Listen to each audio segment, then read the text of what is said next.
Ala Zaidina Muhammadin wa ala alihi wa sahbihi ajma'in. Hormati Tuan Imam kita, merangkap pengurusi taman. Seluruhnya imam kita ada 2 orang mana ni. Kemudian Saudara Safarin tadi imam tarawih. Seluruhnya pengurusi surau, Cik Mazin, datang kuasa surau, datang kuasa taman, tuan-tuan haji, tuan-tuan hajah, sidang jemaah, muslimin muslimat yang dirahmati Allah Subhanahu wa taala. Alhamdulillah kita panjatkan puji dan syukur Allah Subhanahu wa taala kerana dengan limpah kurnia kerahman daripada Allah kita dapat bersama pada malam ini. Untuk tajuk pada malam ini ialah tajuknya ikhlas. Tajuknya ikhlas. So apakah yang dikatakan ikhlas? Pada sebut di sini ikhlas min azam ibadatil qulub. Ikhlas ni adalah sebesar-besar ibadah hati. Ikhlas adalah sebesar-besar ibadah hati dan dia ni syarat bagi ibadah. Dan dia ni merupakan rahsia ibadah. Sebab kalau tidak ada ikhlas, maka sudah itu amalan kita tidak diterima oleh Subhanahu wa taala. So maksud ikhlas di sini bahawa seorang hamba tadi dia niatkan ibadahnya tadi kerana Allah Subhanahu wa taala. Ayyaksunul 'abdu bi 'amalihi wajhullah wa darul akhirah. Seorang tadi dia qasad niatkan ibadah tadi, amalan tadi kerana wajah Allah atau bukan Allah Subhanahu wa taala, dan juga untuk negeri akhirat. Dan dia tidak qasad niat daripada ibadah tadi untuk urusan-urusan dunia. Okay? Dan juga dia tidak kasat untuk mendapat perhatian daripada manusia, daripada orang lain lah. Allah Subhanahu wa taala sebut dalam Quran, illal ladzina tabu wa aslahu wa tasamu billah wa akhlasu dinahum lillah fa ulaika ma'al mu'minin. Maksudnya kecuali orang-orang yang bertaubat dan orang-orang yang membaguskan akan diri mereka, dan orang-orang yang berpegang teguh dengan tali Allah Subhanahu wa taala, dan orang-orang yang ikhlas dalam agama mereka, mereka itulah orang-orang yang mukminin. Gitu. Faulaikal mu'minin, mereka itu orang yang beriman kepada Allah taala sebenarnya.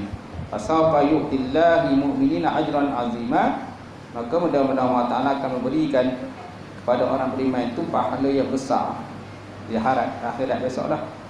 Gitu.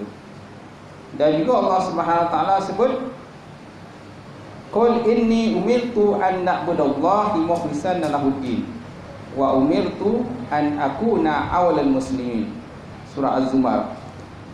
Maksudnya kata oleh Muhammad, sesungguhnya aku perintahkan bahawa kamu menyembah Allah Subhanahu wa taala lagi keadaan ikhlas, mukhlishin lahuddin, wa umirtu di an akuna awal muslimin, dan aku diperintahkan supaya bahawa aku ni termasuk orang yang awal-awal Islam lah. Itulah baginda Rasulullah sallallahu alaihi wasallam. Betul. So kenapa ikhlas ni penting? Okey. Kenapa ikhlas ni penting dalam ibadah yang kita buat? Okey. Kemudian kita tinjau di sini terlebih dahulu tentang puasa. Puasa ni ada kita buat ikhlas ke tak ikhlas? Kenapa kita kata ikhlas? Kenapa kita kata puasa itu ikhlas? Kerana puasa ialah ibadah bukan dalam bentuk pergerakan. Dia bukan pergerakan, dia hanya di hati. Kan, di mulut, hati lah. Dan dia ni ibadah dalam bentuk ibadah rahsia lah. Itu. Sampai itu waktu kita sahur, kita niat apa? Ataupun malam hari kita berniat. Nawaitu samadin an-nana'i fa syahr Ramadan lillahi ta'ala, kan? Mana kita lepas niat, dan niat itu pun kita dah sebut dah. Lillahi ta'ala, kerana Allah Subhanahu wa taala. Dan puasa ni pun memang sunyi daripada sifat riak. Tak ada riak mungkin ke situ. Cuma di malam hari. Malam hari kita ada ibadah tarawih. Ibadah tarawih ialah ibadah bentuk pergerakan. Memang puasa tu ikhlaslah. Semua ibadah tu di malam hari, kita bertarawih, kita berwitir, kemudian kita baca Quran dan sebagainya. Kat situ ada tak ikhlas? Kat situ yang kadang-kadang macam aduk. Campur aduk, ada ikhlas dan tak ikhlas. Baik, kalau disebut dalam kitab ni Al-Hayatul Qulub, kitab ni dalam bahasa Arab lah. Dia kata ikhlas ini syarat bagi qabul amal. Innal ikhlas syartun li qabul amal. Faman lam yakun mukhlishan fi ibadatihi wa amalihi lam yuqbillahi ta'ala amalahu. Sungguhnya ikhlas itu syarat bagi diterimakan amal. Maka barang siapa tidak ada ikhlas dalam ibadahnya dan juga amalannya, nescaya Allah Ta'ala tidak akan mengkabulkan, menerima amalan dia. Amalan yang sudah tentu tidak akan terima oleh Allah Subhanahu Wa Ta'ala. Kerana Allah Ta'ala sendiri ada sebut, ana aghna syuraka minasyirki faman amila amalan asyraka ma'i fihi ghairi taraktuhu wa syirkuhu. Aku adalah sekaya-sekaya perkongsian daripada perkongsian. Maka barang siapa yang beramal akan satu amalan yang melakukan perkongsian ataupun syirik ma'i bersama dengan aku fihi padanya ghairi selain pada aku, taraktuhu nescaya aku tinggalkan. Nescaya aku tinggalkan, kata Allah Subhanahu Wa Ta'ala dalam satu hadis kursi. Dan ada satu riwayat pula menyatakan wa ana minhu bariun, sesungguhnya aku berlepas diri daripadanya. Berlepas diri. Itu sebabnya pentingnya ikhlas dalam amalan yang kita lakukan tu. Baik, kemudian yang kedua, kenapa ikhlas ni penting dalam ibadah kita? Dia kata sesungguhnya innan nafi' ad-dar wa rabbil izzati wa jalal. Sesungguhnya yang memberi manfaat, yang memberi mudarat ialah Allah Subhanahu Wa Ta'ala, ya Rabbul Izzah wal Jalal, yang penuh dengan kemuliaan dan keagungan. Kaifa naqsuru a'malina ghairuhu taliban linafi. Sebagaimana kita nak kasat amalan kita tadi, kan?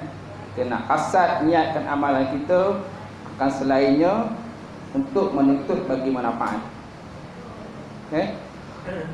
Allah Subhanahu Wa Ta'ala sebut dalam Quran, amittakhadhu min dunillahi syafa'ah qul awalau kanu la yamlikuna syai'an wa la ya'qilun qul lillahi syafa'u jami'a lahu mulkus samawati wal ard summa ilaihi turja'un. Surah Az-Zumar.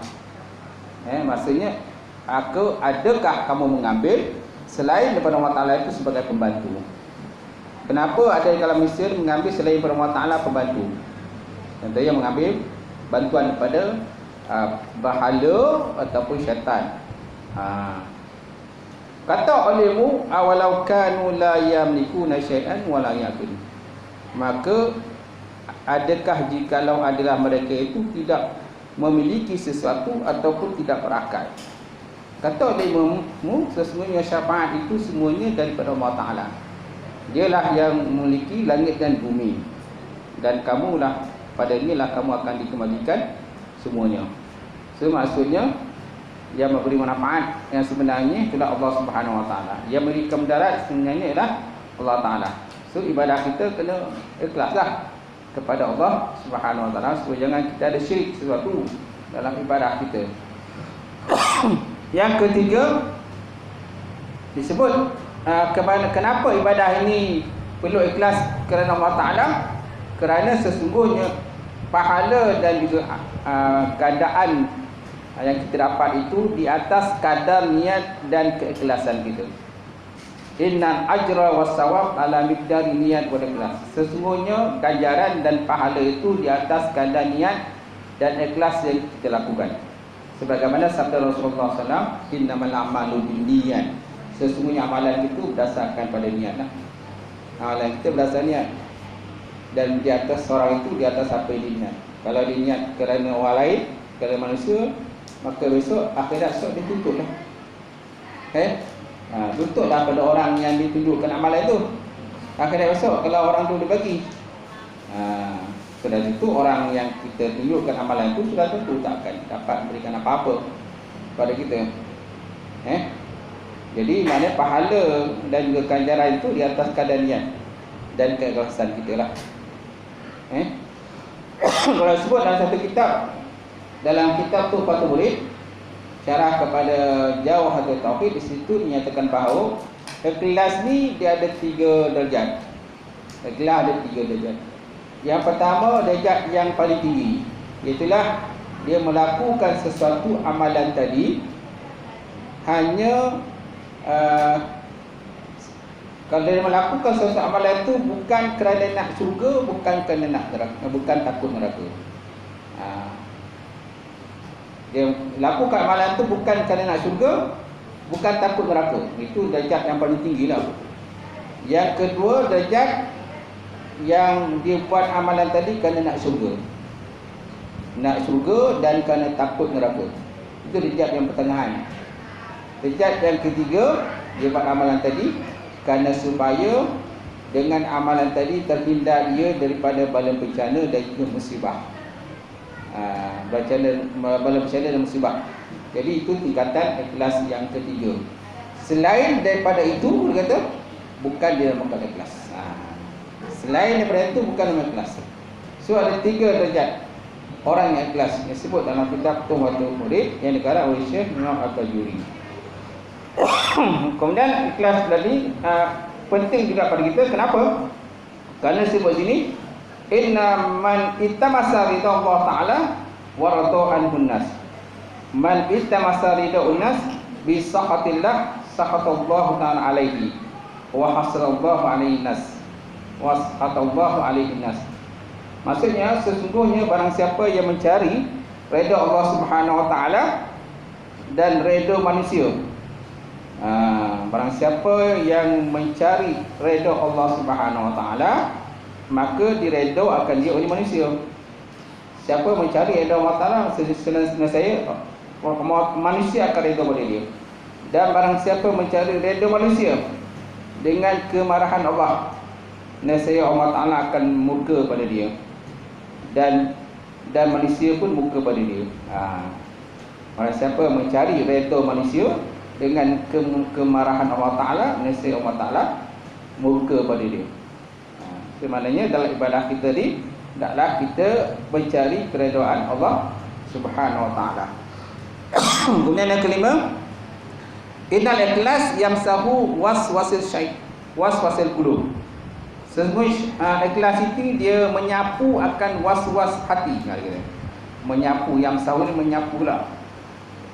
Ikhlas itu menyapu ataupun membersihkanlah, sental akan segala was-was hati kita. Wa ya'juzu syaitan ay yaslamahu bil qalbi. Yang mana syaitan akan lemah untuk sampai kepada hati manusia. Kerana syaitan sendiri pernah menyebut dalam Quran, disebut, dia kata qala la izzatika la ughwiyannahum ajmain. Kata oleh Muhammad, kata olehmu, dengan kemuliaan engkau, nescaya aku akan tipu manusia ini semuanya. Ini syaitan cakap lah.